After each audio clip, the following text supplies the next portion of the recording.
Hi there, Sanmunani Molweni. Welcome to Fix channel. If you're new here, please subscribe before the end of the video. If returning, thank you for love and support.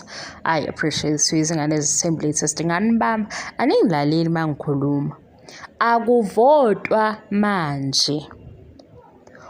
Omama odade abanonana banokuthi qala ku Facebook asitshela ukuthi kwi-page ethile ngicela nihambe niyolakha isithombe somntwana kune competition enjani. Ngithi-ke ngoba uVuyo usene following already, siyamazi, angithi siyamsupport ku-social media, une following ekhulayo njalo. Uma eqinisa lapha kwi-page lengane esitshela ukuthi nayi i-competition or nayi into ethini enabantwana, ingane ikhona lapha, sesiyahamba siyolakha isithombe sengane, sesiyavota. Uma ngabe kuthiwa kunali i-page lakhona kuyavotwa, yilapho-ke ngithi umntwana usewinile already engakayingeneli leyo nto leyo, ngoba le following le izothumeka noma uzothi mayecela sizwe, ngoba phela uzofika esho ukuthi nakhu lana kuthiwani kodwa ama-requirements akhona kuthiwa votani. Sengike ngayibona-ke ingane, nangu uSibahle kaDumantando khulele phambi kwethu, nangu uBaby Caro ulapha e-Ackermans, nizombona nani. Ngithi-ke ingane le ngabe imile lapha yaphambi kwaBaby Caro ngoba kuney'mpahla, kuqondene ney'mpahla. Mangasikho iy'mpahla, ukudla kuningi. Angithi ingane iyakhula ngoba ena-1 nje engabe enza izinto ezenziwa abantwana abana-1. Futhi-ke nokwenza lawo ma-short video kubizwa ngani, angeke kube yinto eyisimanga ngoba yinto ayenza daily nengane, ukugeza ingane, ukugqokisa ingane, iy'mpahla nani. Mase lapho yak-hashtag ila sesithumeka khona, ngoba phela manje ukuthumeka sithumeka ngoba ikhona into ayenzayo, right? Leyo nto-ke bengisho ukuthi mawukuthi kwenye indawo kuyobe kuvotwa, akazi ukuthi ivoti selikhona, akasheshise. Naye kuVuyo angahlali. Nangu iPeleng ababuke uBig Brother Titans. iPeleng wayethi anginawo 10 rand laphaya kuBig Brother. Mbukeni laphaya ku-Instagram kuthi wenzani. Akakhulumi kakhulu.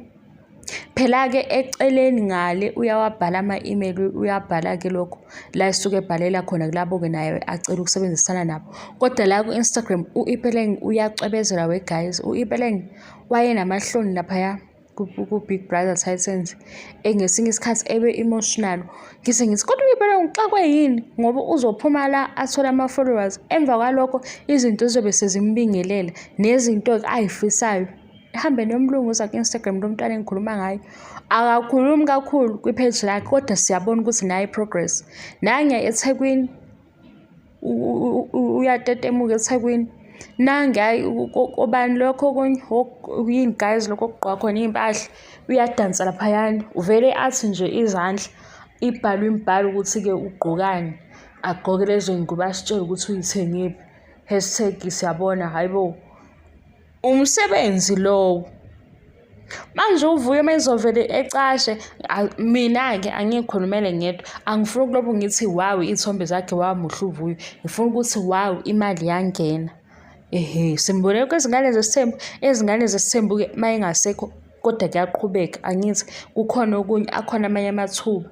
Akangahlali-ke kube ukuthi nje sizofika sibe u-50,000 sithi wazi wamuhle Vuyo. Iphi imali yakhe?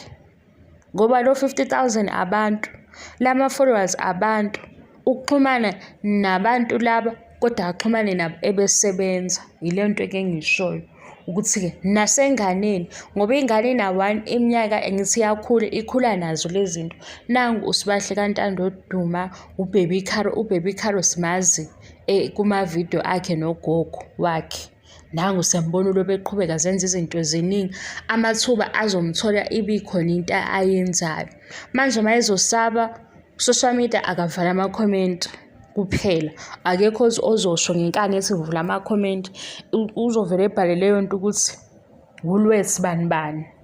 Ziningi izinto guys zey'ngane ziningi, anginayo-ke i-information. Mangabe kuthiwa leyo information ukuyifuna ku-social media, ukhona futhi ka-TikTok kade eqeda ukusitshela nje kuyo lo nyaka wayesivotela iy'ngane. Mangakubalela nje iy'ngane esengizazi ngo-Instagram, ezinye seyikhulile, ezinye lapha ku-TikTok. Kuyasebenzeka ney'ngane futhi akunakeki ngoba vele lento umama asuke yenza nengane yinto vele abayenzayo zonke iy'nsuku. Uma ngabe ukudla efida ingane lento ayifida yona, lokhu abamnikile khona nasebenza nabo leyo brand, vele ingane izodla. Uma kwama-products okugcoba, iyagcoba ingane. Iy'mpahla kanjalo, ubusuke uVuyo akangathathi kude, iyakhula phela ingane. Naye le following le akeze siqale elinye ipage esiqalayo elemali. Nangu u-Ipeleng uyisibonelo, u-Ipeleng wayeshayi kuze kusho abanye bethi hayibo u-Ipeleng yazi akaze ethembi kodwa ave muhle, bemhleba lapha ku-Big Brother. Niyambona manje ngihle ngimshaye ihlombe ngimbuke ngithi u-Ipeleng waze wakhula. Ukhulile manje, i-following yakhe uyayisebenzisa, akusiyo i-following ukuthi u-Ipeleng lo wayeku-Big Brother enjani. Seyiphelile zonke lezo y'ndaba. Ku-Big Brother babekhona basho ukuthi hey kanjani. Ngithi ngibona abantu ababuya ku-Big Brother babuye bebe nomsanganyana. Ngiyaxolisa wegazi. Babuye bebe nomsanganyana vele ngiyingxenye yabo. Yikho nginenzela i-example ngo-Ipeleng.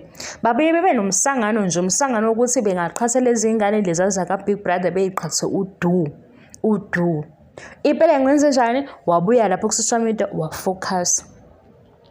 U-Ipeleng nje uyasitshikizela kancane, egqoka iy'ngubo zakhe. Nange Ipeleng sengena emotweni, nange Ipeleng selala emahhotela atheni. Uyasebenza. Ukufunda bayamfundisa laba abamfundisayo. UVuyo nje manje kuzofanele sethola imeneja yakhe. Le following le ngisho mina angifuni kube yi-following ekuhluka ukuthi wow uVuyo waze wamuhla, sithi wow uVuyo imali yakhe. Lento engiyishoyo. Enye nenye-ke iy'ndaba ezinto egazi sengisikhathi ngiyayithanda ngosengangiyifuni. Ngoba nifuna ukugida endaweni eyodwa silwe leyo drama angisayifuni, ngikhathele okwamanje ukuthi ngiyaguga ngempela indlela engasavumi ngayo. Akeze la sizothi wow le ngubo eblue igqokephi, uyithathephi. La ikhanda shwi ama-braids ngoba uthanda ama-braids bemenza okubhekele ekhanda. Yonke leyo nto leyo iy'mali guys, iy'mali ukuthi abanye bayafihla, abanye bayachaza kahle-ke. Lama-platforms lawo abelungu baphethe imali yethu, wozani nizothatha imali yenu, yenzani izinto. Lama-platforms lawo kuningi. UVuyo-ke akasheshisi, engalobu isibambezela simngaye kahle simngaye ngoba loya ukuthi ushaya ubani kwi-hour sekungaki abantu lawo ma-followers, ama-supporters lawo. Kodwa manje sizosupportani ukuthi utheni naye i-product ukhandani. Uma ngabe into ayikhandayo nakho akwenzayo wenzani, uhleli ukwenza ini yabo, nasi isitolo esimbizile. Akangqongqoze iminyango ikhona, akangqongqoze. Ukungqongqoza kwakhe ukuvela nento mase siyisupport. Lapha enganeni ngisebenzisa laba abantwana engibaziyo babadumile. Khona nomunye nje lona oqale efundisa iy'ngane. Isikhulile leya ngane, ikholela phambi kwethu ku-social media siyibuka, ifundisa la iy'ngane. Sizwe futhi ukuthi umntwana noma wakho uyamlekelela ukuthi afunde ngendlela yobungane. Uyi-brand manje. Ubani konje intombazane? Ngiyakhohlwa guys.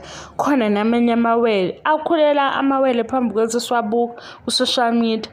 Akeze nje inkinga yakhe yilokhu ukuthi abantu ba-negative, vala i-comment section. Comment section uyakwazi ukuyivala, uthule phansi, abhale into eyibhalayo iyazwakala ukuthi ithini. Iy'namba zizobe zikhona. Mina ngifuna umuntu eyivalele.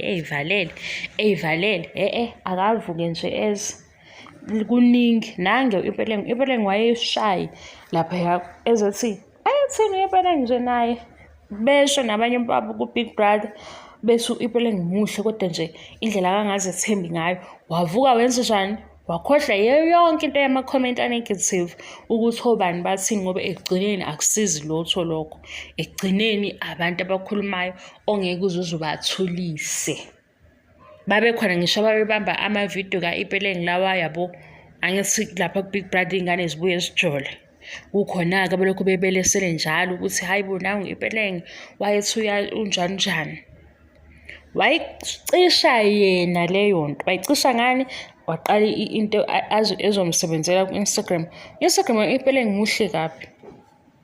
Uyabona futhi ushintsho uma uhamba ne-akhawunti yakho uthi hayibo ipelenge, wow. Uyabona futhi ukuthi hayibo nangesebizwa o-DJ Zinhle, hayibo nangesengena kuma-awards, i-progress leyo. Yileyo nto-ke engiyishoyo. Anyway guys, angikho right manje ngizwa ngikhulumela phezulu. Ngine-flu engayi-understand, yiko ngikhulumela phezulu. Ilokho-ke bese kubala ngumntwana. Yabona ukuthi seni-ready ngisho ukuvota? Ngishilo ukuthi wafakwa kwi-page kwathiwa votelani iy'ngane. Bazoba nenkinga abanye omama ngoba phela ingane izobe sesikhona.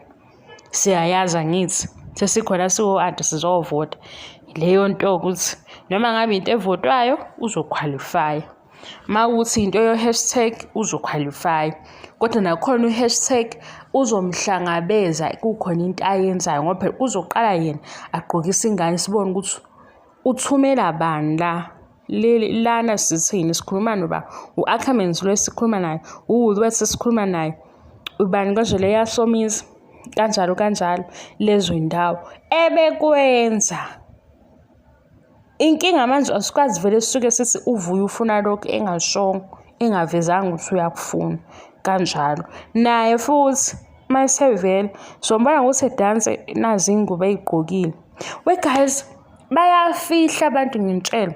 Ningabona la yabona lento siyithola sesekulate njengoba siyithola kulate ukuthi mina ngimemeza ukuthi imali yethu ekubelungu kufanele besinike yona noma besizosirobha phela. Lama video lawa lezi ithombe lezi lo social media lo kunebhizinisi la. Ngesikhathi sabhizi sisafuna ukuthi siyahleba sinani qalaze emakhoneni ukuthi abanye benzani okufaka imali. Ngoba mase kunemali nezinye inkinga ziyalungiseka. Imali iyasiza. Singahlebi kuphela. Yilowo plug kubalekile ngoba nabanye khona sesibuka ama-video abahlobo sibabaza ukuthi wagezela ingane ekhishini lawo onibuye nidle khona. Kanti ukugezela ingane ekhishini nayi i-brand asebenza nayo eduze le product ayisebenzisa lapha enganeni. Lobo sicasa ukuthi unjani wena ugeza ingane lapha ekhishini uphinde ugeza ukudla khona la. Angithi omunye ngesikhathi silobo sikhuluma ukuthi njalo ugezela ingane ekhishini uyazi ukuthi ngoba siyambuka ukuthi imuphi lo mhlolo awenzayo. Kanti kulo mhlolo awenzayo ubhizi yena nebhizinisi ngoba egeza ingane nje la ekhishini nayi i-brand eduze kwakhe lokho ageza ngayo ingane. Umuntu enza izinto esingayiqondi kanti indlela yakhe yokuthi uyadayisa nalabo asebenzisana nabo. Iyenzeka-ke le nto ku-social media abayiveza abanye.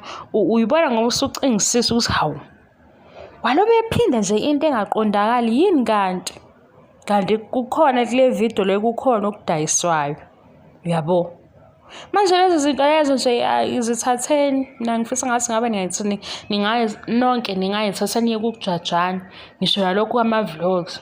Omunye ethi hayi manje senibona ukuthi nonke nizonza nonke enzeni ngoba manje ubani izophuma phi ubani ozohamba esho ukuthi kanjani ekhalaza. Angithi omunye mayikhalaza niyahlebana yenzani nonke thatha imali yabelungu. Imali yethu ihlele kubelungu wozani.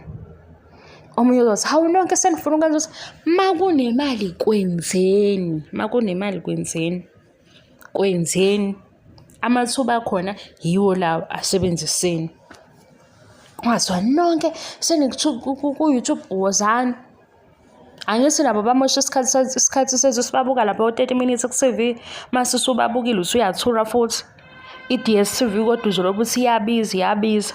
Hawu. Hey we guys, indaba yami serious. Ngathi khona ama-drugs engiwadlayo yabo bese ngikhuluma. Hayibo. Ngiyaxolisa kodwa nizwile iphatheni izwile. Hayibo. Lento izophela nini? Ngiyaxolisa we guys. Nizwile iphathe ngizwile akakavotwa. Kodwa ngiyabonga ukuthi ni-ready ukuvota. Akayithathe-ke umessage uma wengane ukuthi si-ready. akasheshise nje into, akasheshise.